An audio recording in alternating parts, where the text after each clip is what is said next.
Bismillahirrahmanirrahim. Bismillahirrahmanirrahim. Alhamdulillah, wassalatu wassalamu ala rasulillah wa ala alihi wa ashabihi wa mawala, amma ba'du. Ada pertanyaan dari saudara Yusuf yang berasal dari Buton. Bismillah. Assalamualaikum Ustaz. Waalaikumsalam warahmatullah.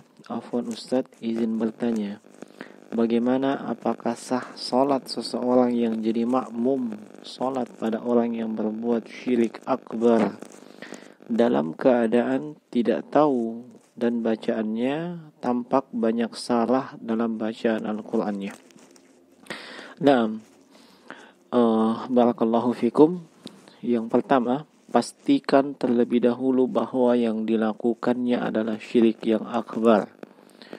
Ya, dan itu berdasarkan Al-Quran was sunnah dan penjelasan para ulama. Nah, kemudian yang kedua, kalau sudah dipastikan bahwa memang yang dilakukan oleh sang imam adalah syirik akbar, yang mana hal tersebut mengeluarkannya dari ranah keislaman, maka tidak sah sholat di belakang imam yang melakukan syirik akbar. Iya. Dan ini berdasarkan kesepakatan para ulama. Tidak ada perbedaan pendapat dalam masalah ini. Yang diperselisihkan oleh para ulama adalah tentang sholat di belakang imam yang fasik atau pelaku kebidahan. Dan yang rajih adalah sahnya sholat di belakang imam yang fasik atau pelaku kebidahan, selama kebidahannya bukan kebidahan yang membuatnya dihukumi kafir, ya, atau bid'ah mukaffirah. Ya, walaupun tentunya lebih utama sholat di belakang seorang muslim yang mustaqim.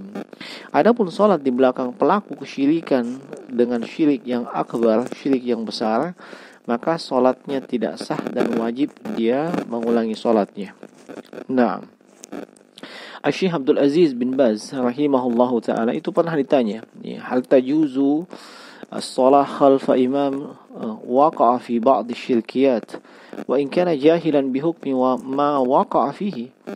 Apakah boleh salat di belakang imam yang terjatuh ke dalam beberapa kesyirikan, ya, walaupun dia mungkin tidak tahu hukum, ya, tidak tahu hukum, ya, kesyirikan yang dia terjatuh padanya. Maka beliau katakan, la tajuzu as-salah khalfa imam khalfa man yata'ata ba'd asy-syirkiyat ba'da at-ta'kid min dhalik, lianna ba'd an-nas qad yadhunnu anna hadha asy-syai' syirkun wa laysa bisyirkin, fa idza 'alima anna hadha al-imam yata'ata ba'd al-a'mal asy-syirkiyah lam tujzi as-salah khalfah. فإذا علم أنه يدعو غير الله كالبدوي أو الحسين أو الحسن ابن علي بن أبي طالب أو الشيخ عبد القادر أو غير ذلك من الناس أو يدعو الرسول صلى الله عليه وسلم أو غيره من الأنبياء هذا لا يصلي خلفه هذا كافر لا يصلي خلفه. Maka beliau jawab, tidak boleh salat di belakang, ya, seorang yang terjatuh ke dalam beberapa kesyirikan setelah memastikan bahwa memang itu adalah kesyirikan, ya. Sebab terkadang ada sebagian orang yang menyangka sesuatu itu syirik padahal bukan kesyirikan. Dan kalau sudah diketahui bahwa sang imam terjatuh ke dalam beberapa perbuatan kesyirikan, maka tidak sah salat di belakangnya. Ya, misalnya diketahui dia berdoa atau menyeru atau meminta kepada selain Allah seperti kepada Al-Badawi, kepada Al-Hasan atau Al-Husain yang merupakan anak atau putra daripada Ali bin Abi Thalib radhiyallahu taala anhum, atau dia memohon meminta berdoa kepada Syekh Abdul Qadir Al-Jailani dan selainnya daripada manusia. Bahkan kalau dia meminta dan berdoa, ya, memohon hajatnya kepada Rasulullah sallallahu alaihi wasallam atau kepada nabi yang lainnya, maka ini tidak boleh sholat di belakangnya. Ini kafir dan tidak boleh sholat di belakangnya. Iya. Mengapa demikian? Sebab syarat imam harus muslim. Dan pelaku syirik yang besar dihukumi musyrik kafir, keluar daripada Islam. Iya. Adapun keadaan yang dia tidak tahu bahwa itu syirik akbar, maka tetap dihukumi ya, tetap dihukumi sebagai musyrik kafir. Namun tidak serta-merta konsekuensi kafir itu berlaku bagi dia, seperti dihalalkan darahnya atau hartanya, atau dihukumi sebagai penduduk neraka yang kekal, atau wajib memusuhinya sebagai permusuhan terhadap orang kafir dari kalangan ahlul kitab dan selainnya. Tidak, ya. Adapun konsekuensi dari hukum kafir tersebut berlaku setelah ditegakkan hujjah atasnya, dijelaskan dan diterangkan hukum daripada perbuatannya tersebut. Ya, dan ini ada keterangan dari Syekh Saleh bin Abdul Aziz Al-Syekh hafizahullah taala di dalam syarah beliau terhadap kitab Syekhul Islam, yaitu Masail al-Jahiliyah, di pembahasan yang pertama. Beliau katakan, anna man asyraka billahi jalla wa ala salihan aw ghaira salih fa innahu kafirun billah. Naam, bahwasanya siapa yang melakukan kesyirikan kepada Allah jalla wa ala, apakah dia orang soleh ataupun bukan orang soleh, maka dia kafir. Ya, la natawana an itlaqi syirki alai wala itlaqil kufri alai. Ya, tetap, dan kita tidak mengurangi, ya, penetapan secara mutlak, ya, tentang kesyirikan dan kekafiran atasnya. Li'annahu madama annahu musyrikun billahi jalla wa ala fa'ala syirka fa innahu yutlaqu alaihi annahu musyrikun kafir. Ya, selama dia itu musyrik kepada Allah, melakukan kesyirikan, maka dimutlakkan bahwasanya dia ini musyrik kafir. Lakinna syirka alladhi yutlaqu alaihi la tustabahu bihi amwaluhu wa la yustabahu bihi damuhu. Tetapi, ya, pemutlakan kafir kepadanya, penyebutan secara mutlak bahwa dia kafir, itu tidak serta-merta membuat, ya, orang tersebut dihalalkan hartanya, dihalalkan darahnya. Bal dzalika mauqufun 'alal bayan, mauqufun 'alad da'wah. La budda minal bayan wad da'wati qabla al-istibahah.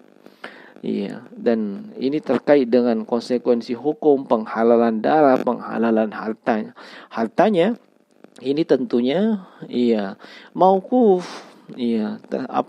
tergantung, setelah ditegakkan hujjah dan penjelasan kepadanya, setelah ia didakwai. Lakinnal hukma alaihi yuhkamu alaihi bi annahu musyrikun wa turattabu alaihi ahkamul kuffar fid dunya walakin la yushhadu alaihi bi ahkamil kuffar fil akhirah, yakni bi annahu min ahlin nar hatta na'lama annahu raddal hujjatal risaliyah ba'da bayaniha lahu ba'da an aqamah alaihi ahlul ilm aw annahu qatala tahta rayatil kufri. Naam.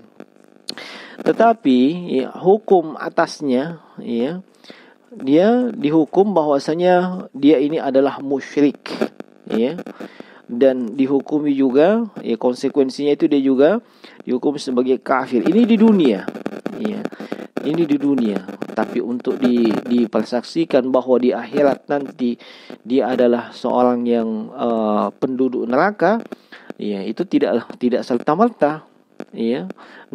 Kecuali setelah kita mengetahui bahwasanya dia membantah, dia menolak yang namanya penegakan hujjah atasnya, setelah dia dijelaskan, dan itu dijelaskan oleh para ahli ilmi, oleh para ulama, barulah hukum tersebut berlaku bagi dia. Olehnya hendaknya ini bisa dipahami, terkait dengan masalah ketidaktahuan dia.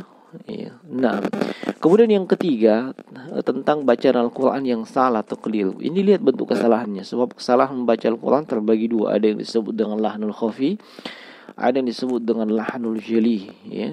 Lahnul khafi, ini tidak kesalahan yang khafi, tersembunyi. Seperti misalnya bacaan mat yang harusnya 6 harokat dibaca menjadi 4. Dan ini tidak merubah makna. Ini tidak merubah makna. Dan selama itu tidak merubah makna, atau menghilangkan makna, maka insya Allah itu sholatnya tetap sah. ya. Walaupun lahnul khafi ini ya dari sisi hukum memang diperselisihkan oleh para ulama. Iya, na'am, tapi yang rajih memang tetap dia tidak dibolehkan. Iya, adapun lahnul jali ialah kesalahan yang betul-betul terang, yang nyata, yang seperti misalnya terjadi perubahan, ya, perubahan dari sisi makna atau hilang maknanya disebabkan adanya huruf yang ditambahkan atau berubah harakatnya dan seterusnya. Iya, dan itu terutama pada surah Al-Fatihah, maka yang seperti ini diharamkan secara mutlak. Dan ini menurut kesepakatan para ulama dan tidak sah juga salat di belakangnya. Wallahu taala alam.